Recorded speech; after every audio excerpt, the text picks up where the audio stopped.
पूर्ण विश्वास है कि रिकॉर्ड मात्रा में लोग संगठन को, जो हमने 2 कैंपेन्स पीछे चलाई थी, एक जो मेंबरशिप ड्राइव थी और एक बूथ योद्धा की मुंबई, उसके बाद जो जनशक्ति राज चुनाव भी अभी समापन हुए हैं। बहुत से हमारे पदाधिकारी, आपके खुद युवा प्रधान हमारा जज्जर का जो है वो सरपंच बन के आया। बहुत से ऐसे साथी हैं जो प्रदेश भर में पोस्ट होल्डर्स थे जिनने पंचायती राज चुनाव को लड़ा और आज जिम्मेवारी लोगों ने उनकी लगाई है। मैं मानता हूँ कि जो हमारे उम्मीद है, विश्वास है जनता का, वो और बढ़ाया जाएगा। जननायक जनता पार्टी के प्रति लोगों का जुड़ाव और बढ़ेगा। जेजेपी ने जैसे अन्य प्रदेशों में भी अपना विस्तार किया था, तो क्या स्थापना दिवस में वहाँ पर इस प्रकार का निमंत्रण? प्रदेशों से, राजस्थान से, पंजाब से, दिल्ली से साथी आएंगे, रैली वहाँ होगी, उसके ऊपर अभी तो कोई विचार नहीं है। हमारा प्राइमरी फोकस हरियाणा है, मगर बिल्कुल संगठन विस्तार तो गुजरात में भी चल रहा है। वहाँ चुनाव है, वहाँ तो जेजेपी चुनाव नहीं, पंजाब में हमारा संगठन बढ़ने लगा है।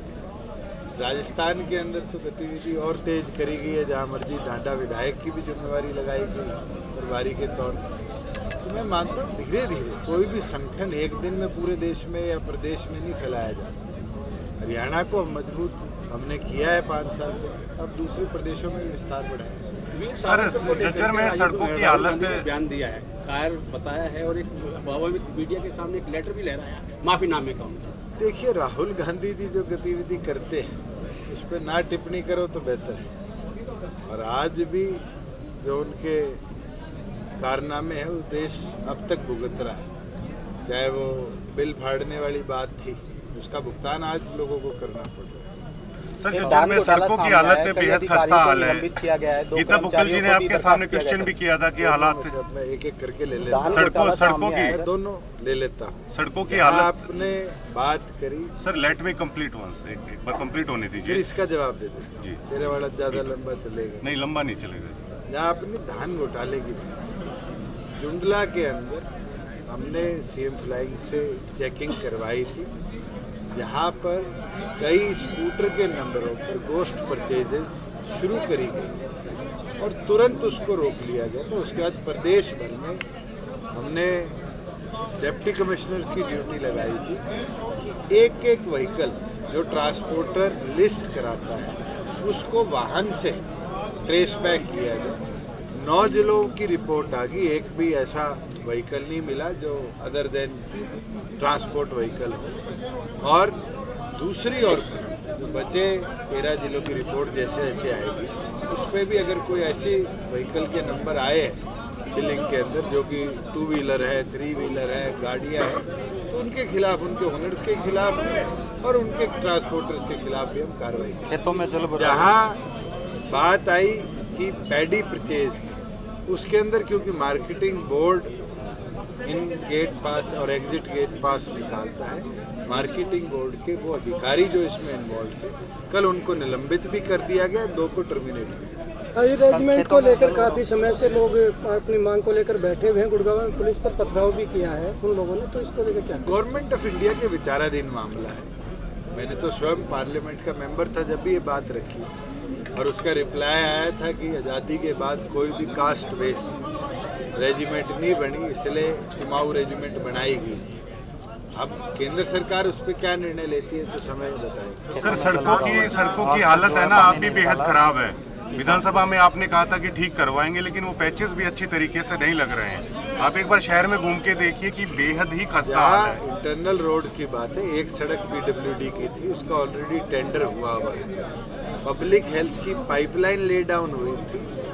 सेडिमेंटेशन जो सैंड की होती है, जो उसका बैठाव होता है, उसको दिसंबर तक का समय पब्लिक हेल्थ ने मांगा था कि उसके बाद कारपेट किया जाए। आज के दिन उस समय सीमा से तो समय ज़्यादा नहीं हो, अभी तो नवंबर का महीना है। दिसंबर तक का जवाब तो मैंने भी दिया और उसको समय अनुसार पूरा करें। ऐसा लग रहा है सर जैसे बदले की भावना से काम हो रहा है जज्जर के साथ। ना तो बदले लेने की भावना मेरी, ना मैं इस सोच का आदमी। आप उनसे पूछिए 25 करोड़ रुपए क्या कांग्रेस के विधायकों से हमने सड़कों की रिपेयर, स्पेशल रिपेयर के लिए मांगे?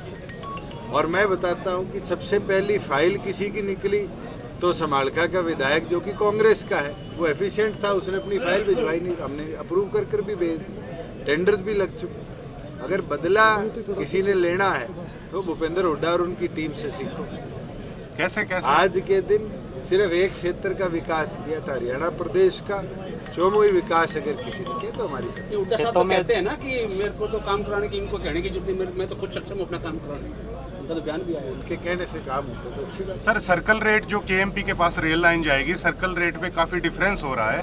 पंचायत आज भी मिलने आई होगी आपसे, तो इसको लेकर क्या आश्वासन आपने दिया?